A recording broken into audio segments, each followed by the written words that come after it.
Bottom line, kid's not getting this car because it's too dangerous. Too small, too dangerous, too quick. Makes sense. Yeah. All right. What are we running here today? Sandy, this feels like a humongous car compared to the other ones. It's like humongous. It's huge. This is a Mini Cooper. This is like one of the world's smallest cars. Yet it's humongous. They're not mini at all. And I'm going to claim that this isn't a Mini Cooper, it's just a Cooper. It's actually called a Mini, right? The Mini? Yeah. No, well, we call it a Mini Cooper. So yeah, I don't know. So it's something like that. So this car was bought. We bought this car when I owned Pelican Parts, and we needed to do. I convinced my publisher that writing a book on the how-to book on the Mini Coopers was, or the Cooper, or whatever. What are we calling this? Let's call it the Mini. Mini. The Mini. Well, the book doesn't say that. But yeah, okay, so that would be a good thing. And the publisher ended up not agreeing with me and didn't end up publishing the book, so we published the book ourselves. But yes, I started looking for a car, like a donor car. So I found this Mini Cooper S.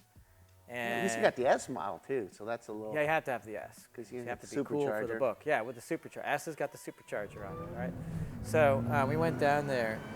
It's me and Jared, who was my, actually he basically wrote. It's kind of weird. So I wrote the Boxster book and the 911 book and the other 911 book and the BMW book. So I had a bunch of chapters in there that were like on tools and on generic stuff or whatever, how to change your water pump. A lot of the basic stuff on water pumps doesn't change between cars.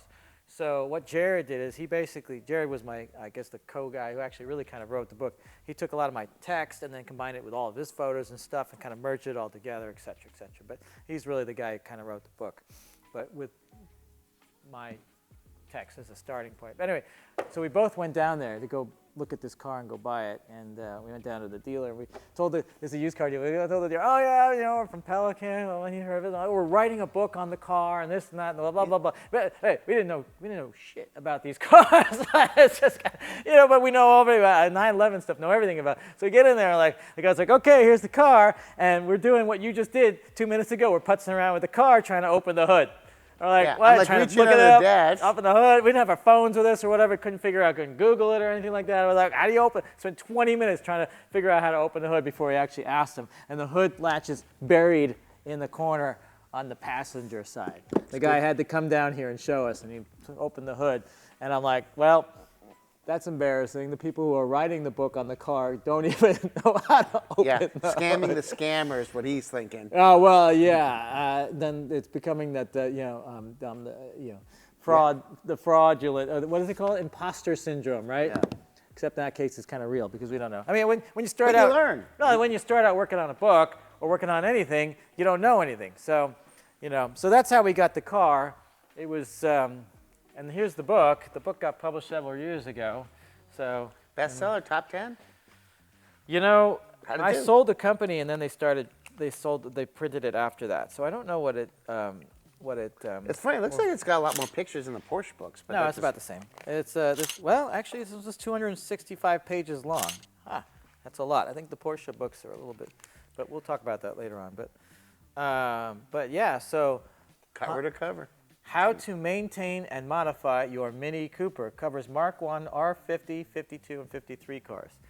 So it's actually a fairly decent book with lots of good photos. And that was the inspiration for this car. So what happens when you do a project book on a car, guess what you do? Every upgrade on the car that you could possibly do. So this car has short shift kit. It's got Brembo big brakes. It's got big for the Mini. No, this is the regular 911 calipers. That's the 911. The same calipers are on the 996. They're called Big Reds. And they fit all under There's a special kit that Brembo sold. I don't know if they still sell them, whatever, but it bolts on. It's the Big Reds, same as the Porsche Big Reds. That's the same caliper. Wow. Uses the same seals and all that stuff. So it's Porsche calipers on here, because it's not how fast you go; it's how you can. Not go, braking, yes, much more important. So with humongous sway bars across the top, the cool Anki wheels actually came on the car when we bought it. We didn't have to buy those, but they're cool racing. It's nice. They still fit with the big calipers.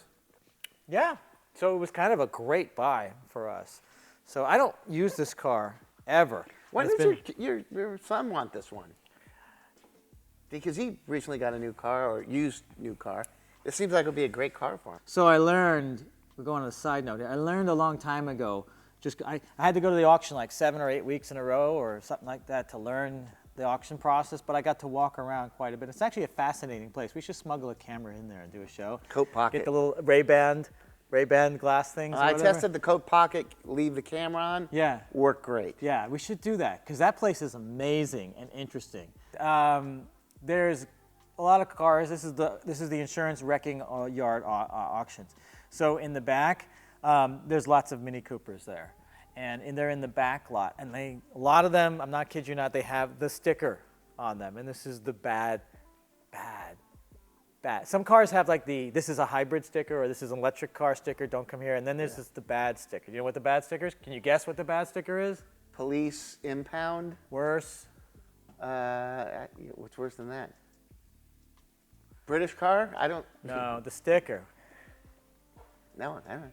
Biohazard sticker. Oh, yeah. Bad sticker. Somebody didn't make it. That means that someone's arm is still in the car. Or didn't make it. These things were so wrecked that, honestly, I'm not exaggerating, you couldn't tell which way the front of the car was and which way the rear of the car. You had to look at it twice and figure out, oh, well, yeah. And what do they get for something like that? A couple $100? I mean...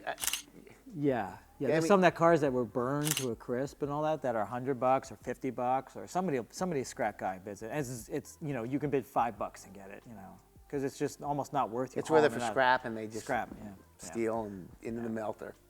There were some guys buying it, but anyway, the other section is the runs and drives section, which is full. Guess what? Running and driving. Well, cars? what kind of cars? Mini Coopers. No, Toyotas. Suburbans and Tahoes. Why would they be?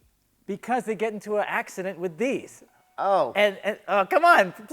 I had a Jeep. Can we get some coffee for Sandy? Come on. I had a Jeep T-bone me, and I had to replace the door in my car. That's my whole point. It doesn't. The Jeep went to the Jeep went section to the B of the car. I got a new door. You got a new door. And he's talking about he has an excursion. He's talking about it. So anyway, Tahoes, Suburbans, runs and drive. The interior looks nothing happened to this car. They've been totaled because all the cars there have like 200,000 miles because they haven't, they would be repaired if they weren't there.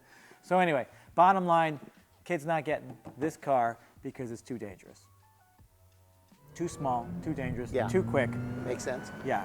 So that's good parenting, Wayne. Well, the other one too. I didn't think you had it in you. Well, I let him drive the Fiat Zagato the other day. There's nothing wrong with that. No. But he's not driving that through frickin' LA all day long. No, we'll do a little thing on his car too. He bought a Cadillac CTS. Yeah, that's nice. He wanted a Camaro. So Camaro. Guess what? The Cadillac CTS is a Camaro. Yeah, he's Cadillac. He's walking by with ZL1 brochures. Yeah, ZL1. That's right. Yeah. He's like, only 600 horsepower? No. So too dangerous. So this thing's got the supercharger pulley upgrade.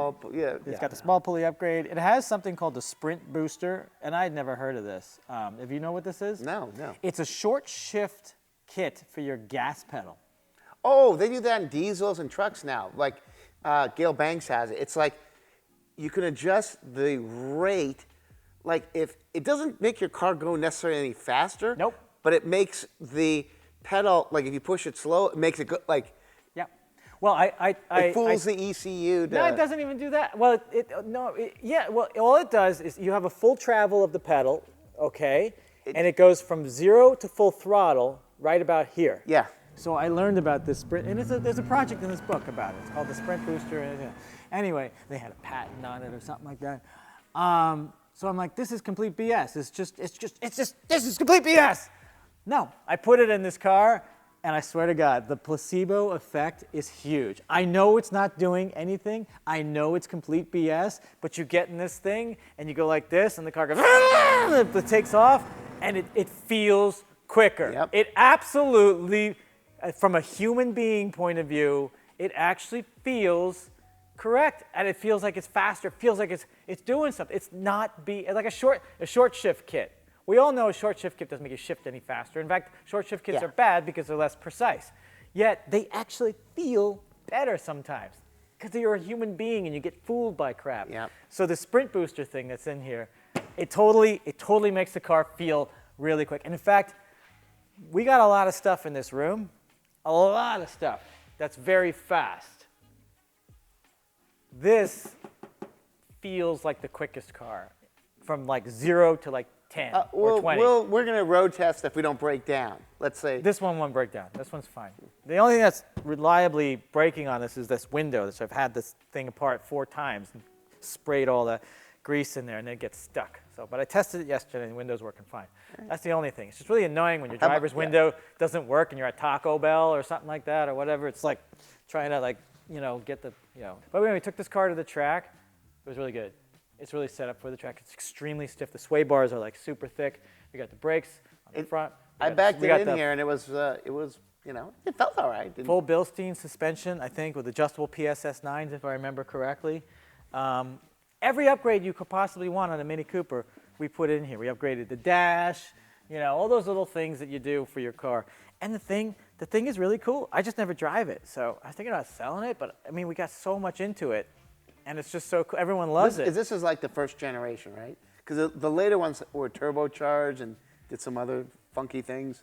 You know what? I'm not a Mini expert. I only know because I remember these when they came out. I go, supercharged on a 4-cylinder? That's, I thought they were all, back in the day, turbos. And nope, that was...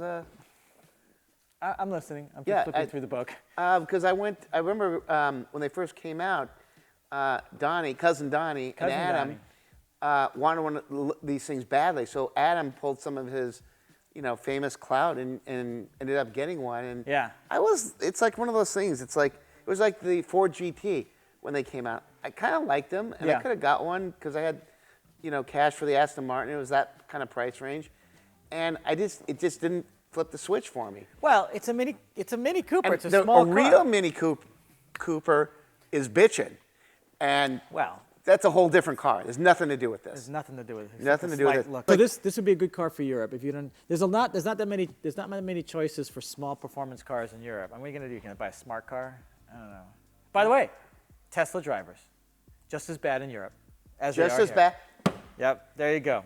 It's not just me then. Yeah, so they camp in Europe. You drive. They got the 3 lanes. You got the truck lane. You got the middle lane, and you got the Autobahn lane. Yeah, the passing lane. You can't camp out there unless you're a Tesla driver who just thinks you can camp there. So lots of that.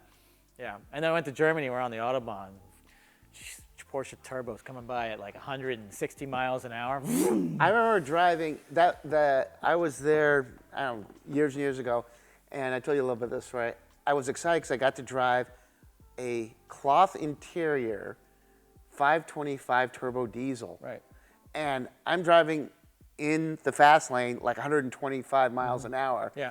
And getting freaked out because you're just sitting there for like 30 minutes flat out in the diesel. Well, and then someone comes up, 911 comes up behind you and flashes you the brights and says, get the F out of the way. Yeah, my brother-in-law's German. He says, you're not supposed to even really be driving in this lane. No. I go, why not? He says, I'll move over. He says, no, because that's not how it works here. I go, okay. So I move over. And then you just watch like Mercedes and freaking, we're doing like 90 or 100 and miles. Yeah. And this is back when cars weren't so good, but the German cars were. Yeah. So we're staring at the 959 right over there. It's a 200-mile-an-hour car.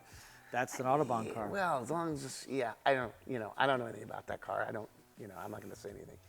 All right. Anything else you want to know about this car or what? Buy the book.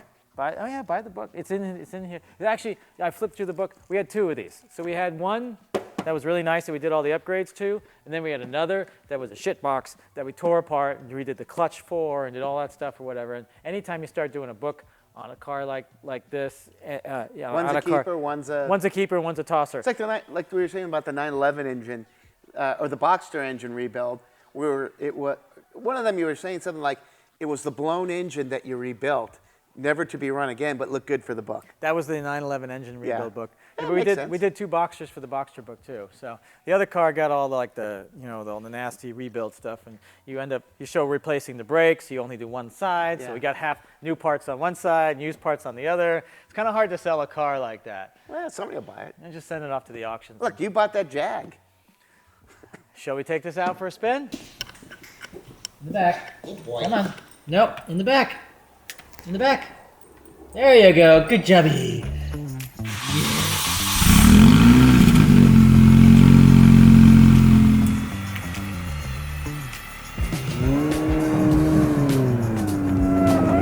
Easy there. See, the wheel came off. Yeah, this thing tugs a little bit. I said it's the quickest car in the room. No, the 914, both those cars would eat this thing alive, I think. Not out of the hole. No, the 914 will take us here.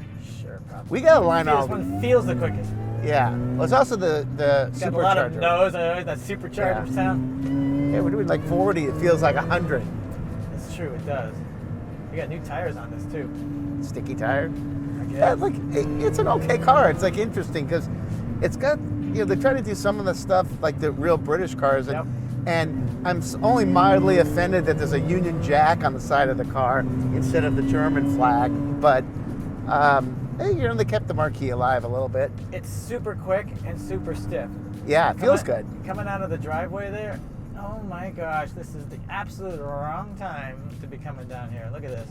Well, We got to change our route. I'm not going to get stuck in this traffic. no way, it's all freaking jacked up. Yeah. It feels super quick. Yeah, it winds up good. I mean, it's so stiff. That's part of why it feels quick, Yeah. you know? No, it's a nice little car. It's like its styling is not like if you had this versus an old school S, you take the old one hands down. They made an S? They made an old school S? Like the John. I think it was a John Cooper. Or something. Oh, the John Cooper works. Yeah. Yeah, something like that. But there's still at the British car shows, every once in a while, it's like the only show that I will go to just because it's near my house. And there's always a dude there that has one of the original ones with a VTEC in it. A what? A Honda VTEC. Oh, okay. And I was first going, yeah, I kind of don't like that.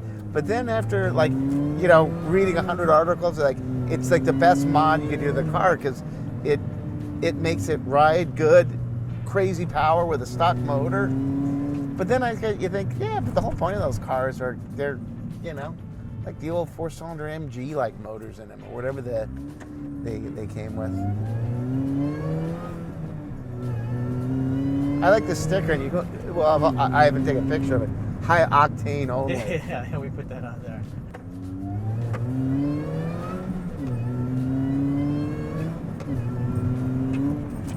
Sorry, dog. Oh. Sorry, Cooper. And you should tell people the story that your dog's named after the car. He is named after the car, and he's about to throw up on us. So. Well, Buddy, I'm sorry. He's all over. You might want to just keep sitting down there. So. No dogs yet were harmed in any videos. Traction control lit up. There you go. I don't know if this has traction control. I just saw the light. Oh, it did? Yeah. Oh, okay. The other thing too is I think this is. We got seat belts. We got no radiator fluid spewing out. We got no fumes. No exhaust mufflers burning our legs. Right until you wreck it. Yeah, or get wrecked. Oh my gosh, I'm so sorry, doggy. I'll go by my Go. and my original statement that this feels like the quickest car in that room. It's so tight on the suspension. It's so windy. It's quick. It's got the that sound super, effects. It's got the supercharger winding up and all that. It's. I'm gonna say. I say this all. It's like a broken record. You got to teach it. It's a very good car. That's why I haven't sold it. We don't have any need for this thing anymore after the book. I'm like, now we spent so much time on it, and it's really, really dialed in. Except for that dialed seat. in. You know. Well, I fixed the seat. It's me. The seat problem it's a problem between the pedals and the wheel. Yeah. So, what do you think, Sandy? You're not throwing up. I go either way. I'm not huge on the styling especially the inside. I hate the interiors. But It's I like clean the car. though. It's clean. It's functional. clean. It's clean and functional. It's not I that can drive exciting. it. It's not exciting. That's why I think it always bothered me. The interior is not that exciting. Yeah, it's not. It's just, I hate the little switches with the military guards and the stupid Speedo in the middle of the dash that isn't like the original. No. But it's not bad. But you got to give them credit for kind of saluting well, at least. I mean, it's not boring like something else. No, and I've driven this same car stock and completely lackluster and different. Right. You would get out of it going, oh, it's got a supercharger? Yeah. And nothing about it was endearing. This at least has got some performance stuff that makes it fun. Yeah, this zippy. is fun. But like we said, a little harsh ride for LA anyways. This would be great in Rome. Yeah. I was just driving in Rome last week with not an SUV, but what they call an SUV. Yeah. Which is like the size of a Honda Accord, but taller. Asia Towner. It's a 7-seat passenger vehicle. But yeah, and that was actually a Peugeot, and it was pretty quick and pretty smooth. But this thing would be a lot of fun. Yeah. This isn't a bad car. Like, this isn't our typical car that we would have here, I think, like a... Isn't or is? Isn't. I don't... No. Yeah, you wouldn't, the Jag, yeah. So how you feel about it is kind of how I feel about it. Yeah. So I'm not a huge fan of the styling, of the Minis. I don't hate it, but I don't love it. Like if you've ever... I always thought that was one of the big problems. Everybody in the U.S. never really had the original Minis. Right. And so they didn't have an endearing thing to want to move into them. Right. I don't know how much they sold. I don't know if it's a popular car, but when you see an original, it's teensy. Yeah. It's like from here to about here. And yeah, and the go-kart you fit in the trunk of this. Yeah, this is a large sedan. The dog could barely survive the ride with it. He was... Hey, Wayne, there's a dog back there. He was flying around. We need a doggy 5-point harness for him. No dogs were harmed in the making. No dogs were harmed permanently in the making of this movie.